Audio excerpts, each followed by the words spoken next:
maaf, dosa yang di luar lebih besar, padahal kita boleh jadi dosanya lebih banyak. Betul?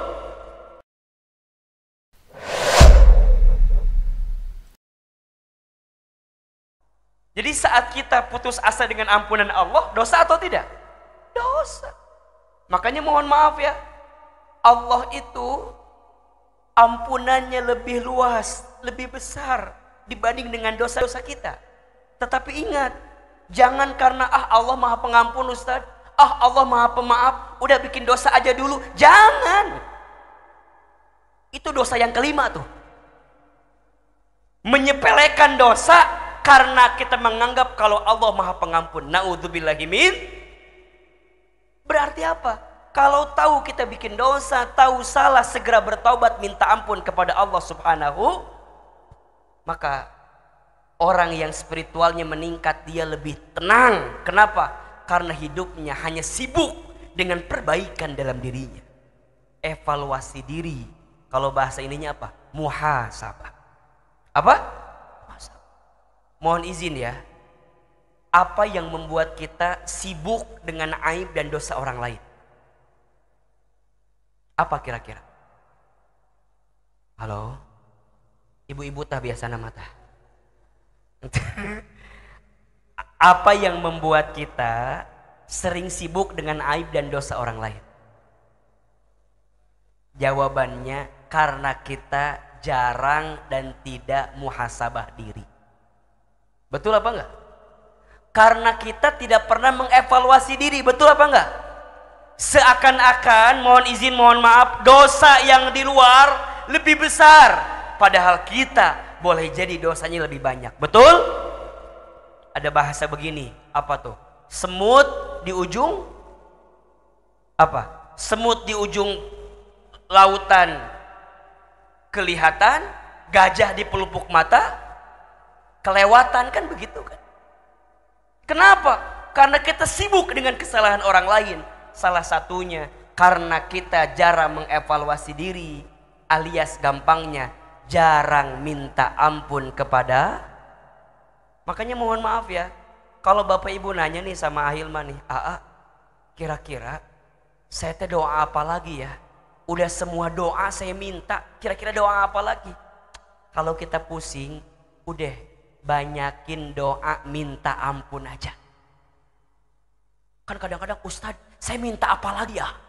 Udah minta nih semua Ustadz. Kadang-kadang kita ini sibuk minta keinginan kita sama Allah, tapi kita lupa minta ampun kepada. Padahal rumusnya ya, kalau Allah sudah ampuni dosa kita, jangankan kita minta yang lain, Allah kasih sama kita. Nabi SAW itu tidak pernah kurang dari 100 kali beristighfar setiap hari. Betul nggak? Itu Nabi, itu Rasul. Surganya pasti, hisabnya aman, amalnya banyak, dosanya dimaksum, tidak ada. Tapi tidak pernah kurang dari berapa kali? 100 beristighfar. Kita siapa? Nabi? Bukan. Rasul? Bukan. Surga? Belum jelas. Hisab masih menegangkan. Amal dikit. Dosa, ya Rabbana ya Karim, butuh cara apa lagi? Maka ayo perbanyak istighfar, minimal. Itu minimal. Astagfirullahaladzim, astagfirullahaladzim, astagfirullahaladzim. Tanda orang yang dilembutkan hatinya oleh Allah adalah orang yang senantiasa minta ampun kepada Allah. Berarti makin dia ngaji, makin dia belajar, makin dia merunduk, dan makin sadar kalau dia tidak memiliki apa-apa kecuali semua diberikan oleh siapa? Allah. Hati-hati ya dengan sifat sombong yang membuat iblis tidak akan pernah masuk surga karena punya sifat apa? Sombong. Berarti kita manusia tidak boleh sombong. Jangan besar kepala, nanti nggak cukup helm. Ya, terus gimana? Belajar merendah, ya. Jangan meninggi karena kita bukan langit. Belajarlah merendah karena kita hidup di muka bumi. Apa sih yang kita punya dalam hidup kita? Ada nggak? Nggak ada. Semua hanya titipan dari siapa? Dari Allah. Berarti ingat ya, kalau kita ditimpa musibah, diberikan ujian, catat baik-baik. Wa ma asobakum mim musibatin fabima kasabat aidikum wa ya'fu an katsir. Dan apa-apa musibah yang menimpa kamu sekalian, itu disebabkan karena ulah tangan perbuatan kamu sekalian. Berarti apa? Karena ada dosa yang pernah kamu lakukan. Jelas? Oke. Berarti mulai hari ini apa? Ayo, perbanyak minta ampun, bertobat kepada Allah. Setelah itu apa? Kita punya tujuan apa? Surganya Allah. Dah. Orientasi hidup kita apa? Berjumpa dengan Allah, dapat ridhonya Allah, masuk ke dalam surganya Allah. Ingat, hidup di dunia ini nggak lama, sebentar. Betul apa betul? Hidup bukan untuk hidup, tapi hidup untuk yang maha hidup. Mati bukan akhir kehidupan, justru mati itulah awal kehidupan yang sebenarnya. Berarti siapakah orang beriman yang paling cerdas dalam hidupnya? Bukan orang yang paling tinggi jabatannya, bukan orang yang paling kaya hartanya, bukan. Tapi orang beriman yang paling cerdas adalah dia yang paling banyak ingat apa?